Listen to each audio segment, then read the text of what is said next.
Says the devil, I cause people to allow me to do their thinking for them because they are too lazy and too indifferent to think for themselves.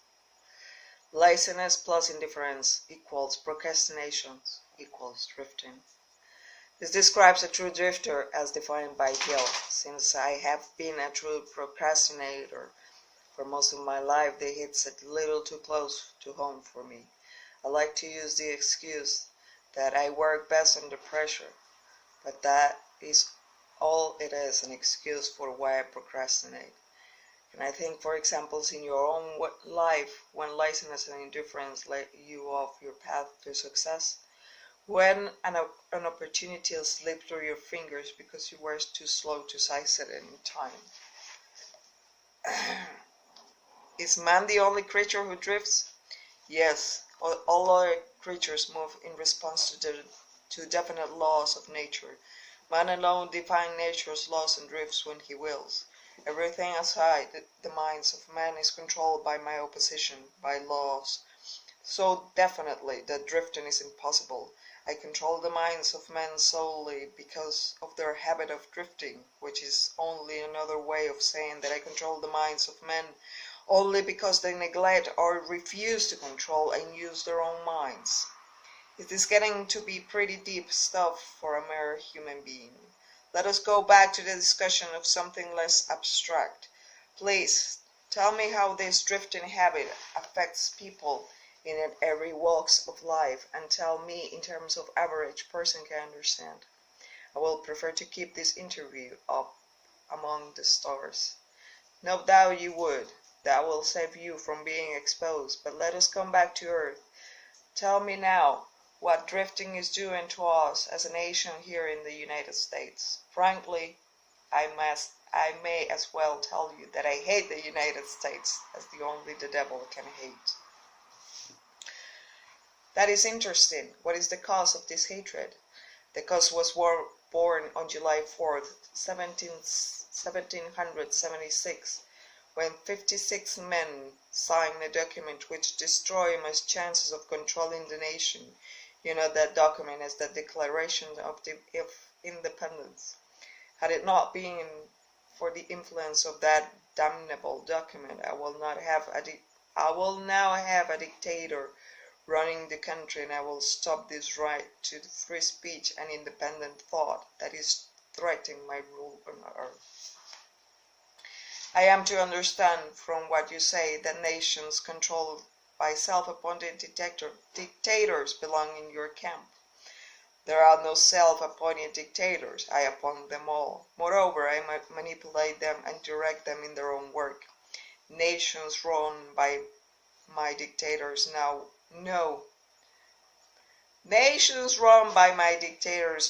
what they want and take it by force. Look what I have done through Mussolini in Italy. Look what I'm doing through Hitler in Germany. Look what I'm doing through Stalin in Russia. My dictators run those nations for me because the people have been subdued through the habit of drifting. My dictators do not drift. My dictators do no drifting. That is why they rule for me the millions of people under their control. What will happen if Mussolini, Stalin, and Hitler turn traitors and disavow you and your rule? That will not happen because I have them too well bribed, and I'm paying each of them with the sop of his own vanity, by making him believe he's acting in his own account. That is another trick of mine. Let us come back to the United States and learn something of what you are doing to convert people into the habit of drifting. Right now, I'm paving the way for a dictatorship by sowing the seeds of fear and uncertainty in the minds of people, through whom you are carrying on your work, mainly through the president. I'm destroying his influence with the people by causing him to drift on the question of a working agreement between employers and their employees. If I can induce him to drift for another year, he'll be so thoroughly,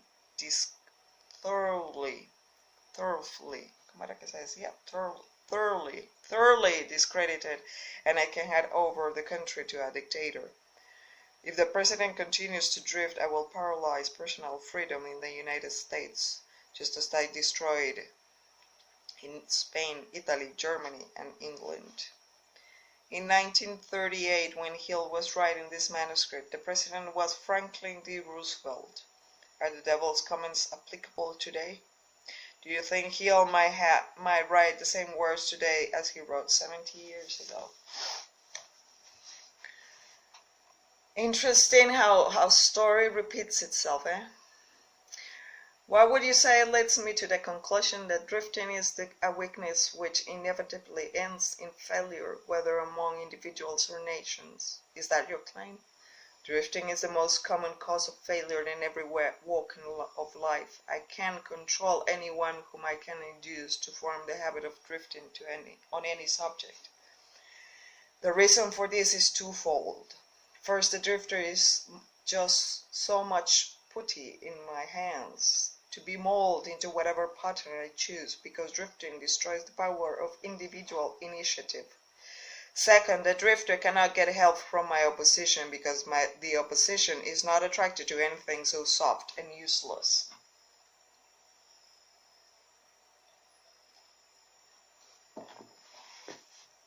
Is that why a few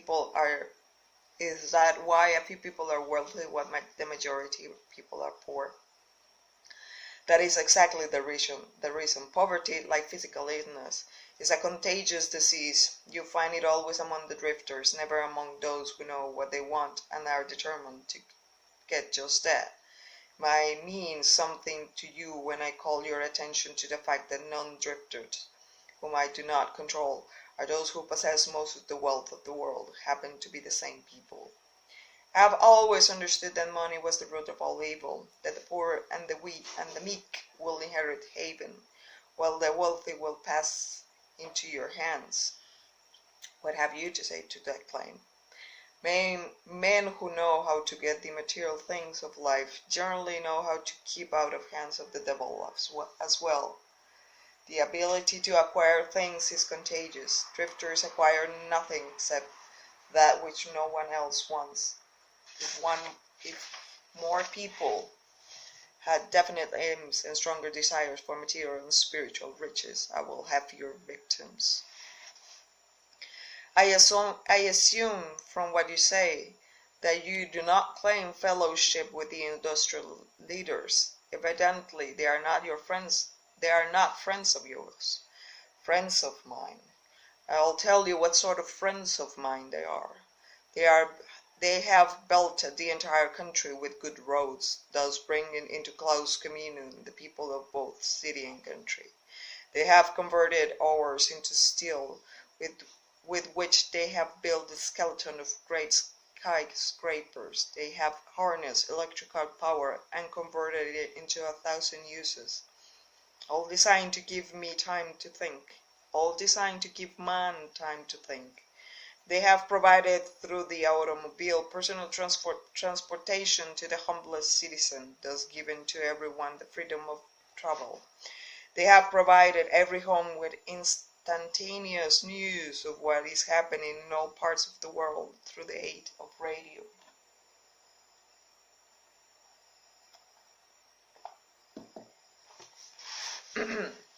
They have reared libraries in every city, town, and hamlet, and have filled them with books given to all who read, complete outline of the most useful knowledge mankind has gathered from his experiences.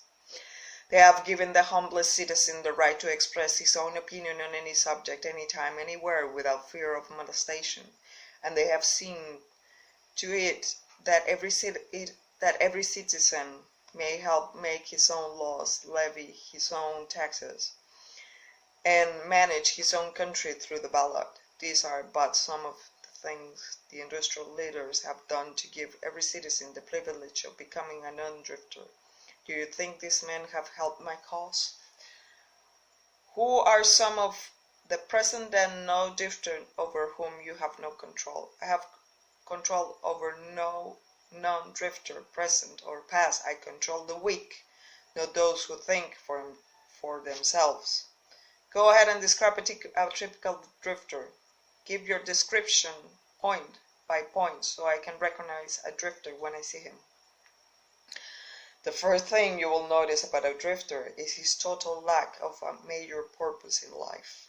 He will be conspicuous of his lack of self-confidence. He will never accomplish anything requiring thought and effort. He spends all he earns and more too if he can get credit. He will be sick of ailing from some real or imaginary cause and calling to high heaven if he suffers the least physical pain. He will have little or no imagination. He will lack enthusiasm and initiative to begin anything he is not forced to undertake. He will plainly express his weakness by taking the line of least resistance whenever he can do so.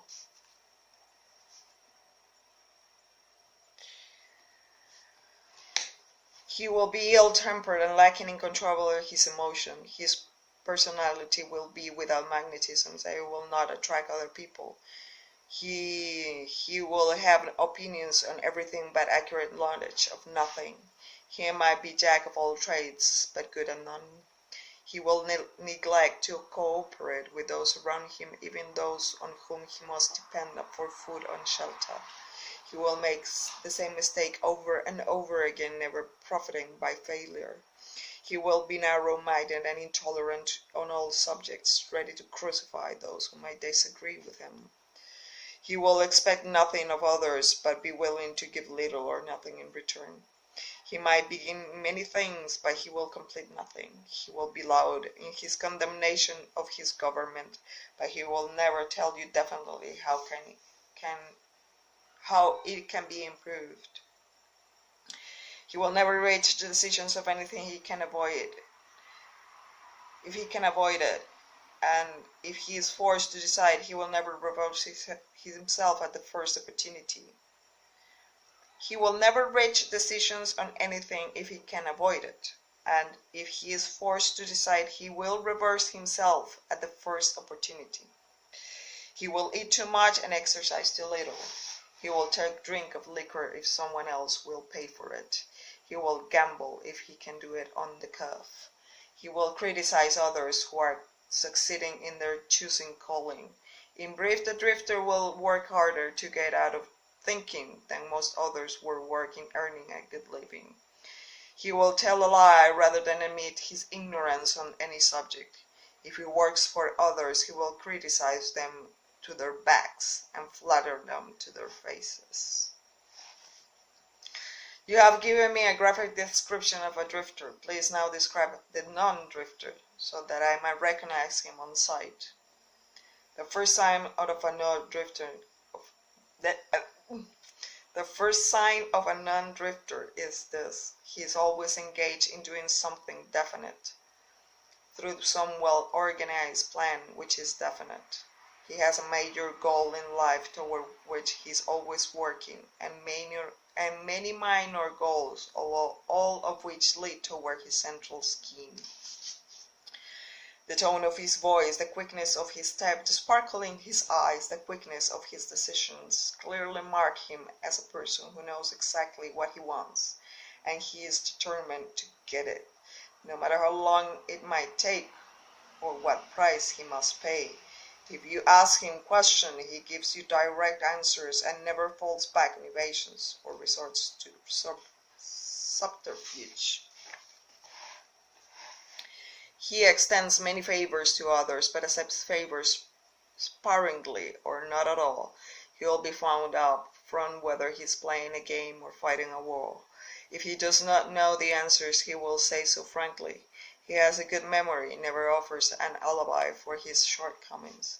He never blames others for his mistakes, no matter if they deserve the blame. He used to be known as a go-getter, but in modern times he is called a go-giver. You will find him running the biggest business in town, living the best street, driving the best automobile, and making his presence felt wherever he happens to be. He is an inspiration to all who come in contact with his mind.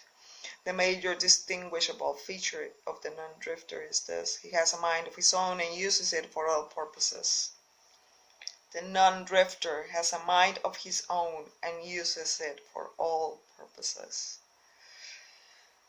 Can you think of someone you know who fits this description? Is that person a non-drifter? No, I know no one with that description. Is the non-drifter born with some mental, physical, or spiritual advantage not available to the drifter? No, the major difference between the drifter and the non-drifter is something equally available to both. It is simply the prerogative right of each to use his own mind and think for himself. What brief message do you send to a typical drifter if you wish to cure him of his evil habit? I will admonish him to wake up and give. Give what? Some sort of service, useful to as many people as possible. So the non-drifter is supposed to give, is he? Yes, if he expects to get, he must give before he gets.